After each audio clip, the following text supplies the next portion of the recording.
What's up, dudes, non-dudes, and those who don't subscribe to the gender binary? It's time for an episode of Science, bro. So I'm going to introduce today's scientific concept with a little story. So a couple weeks ago, we went down to Yellowstone, which I thought was a skate park. Turns out, no, trees. And I got to see a little thing that they call the prismatic hot springs. If you want my review, hella prismatic, alright? Definitely prismatic on a scale of 1 to 10 in prismaticality.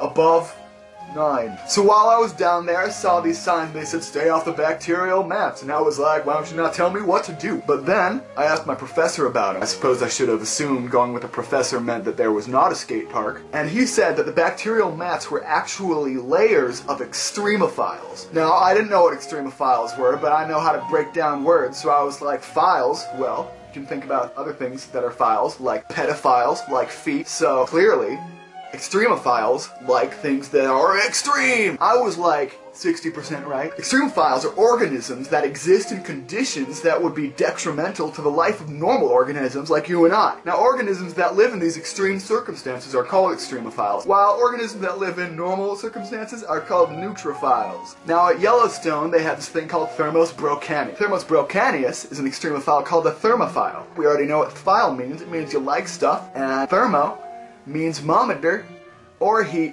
It likes heat. Now, Thermos brocanius is just one of many extremophiles that were actually in these bacterial mats. But essentially, they have developed ways of living in conditions above 40 degrees Celsius. Thermophiles can deal with the temperature that the water in this pot is.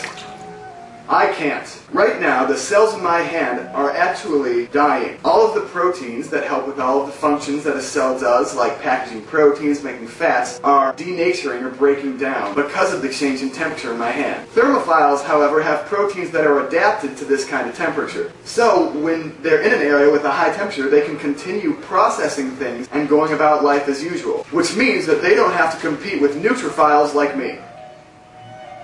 This is really hot water.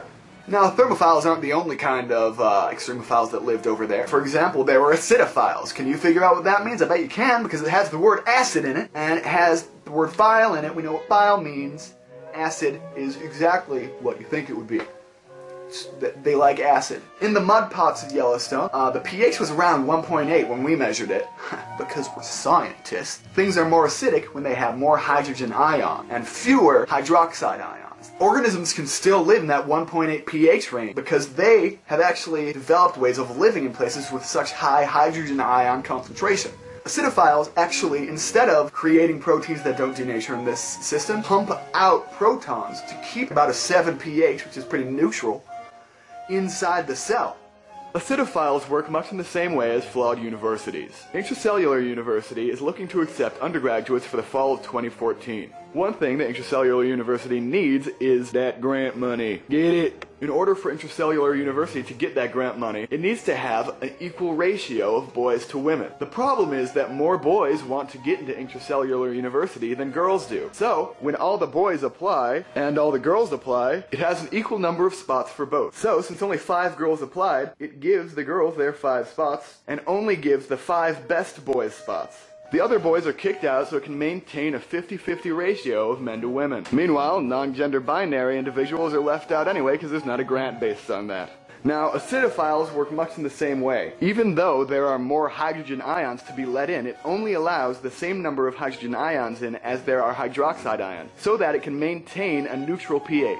Then, all the rest of the hydrogen ions have to go to community college. Now, the last extremophile of, like, hundreds and hundreds is called a halophile. Now, we didn't see a lot of these at Yellowstone, but in our great home of Utah, there's actually like, I don't know, a freaking bunch. Let's go to our reporter in the field. What's up? This is Kollin Wasserline's affiliate in a tie so you can tell that I'm a different person, reporting from a no trespassing area. Today, we talk with some halophiles about their duty in the Great Salt Lake. As you can see, the lake has a red tint, which I'd love to say is from halophiles, but I really have no idea. We do know that halophiles are in the water, so let's get an interview now. Halophiles, how do you deal with such salty conditions? This just in, halophiles can't talk because they are bacteria. Back to you, K-Dub. I'm glad we garnered lots of useful information from that report. Now halophiles work very much in a similar way to acidophiles because they can pump out NaCl. They will actually incorporate other solutes into their intracellular fluid to keep salt from coming in across the gradient. Now my boy Hella anaerobiles, yeah, Hella, he actually incorporates potassium ions into his intracellular fluid. When water is diluted across the membrane, the side that has a higher concentration of solutes will actually receive water from the other side. So for the cell to avoid water going outside of the cell and basically drying up, they make sure that there are more solutes, or at least an equal amount, inside of the cell so that water stays in. So next time you need to live in extreme situations, you should ask my boys Extremophiles for some advice. And probably join the domain Archaea, because that's what most Extremophiles are, which means basically we know a lot less about them.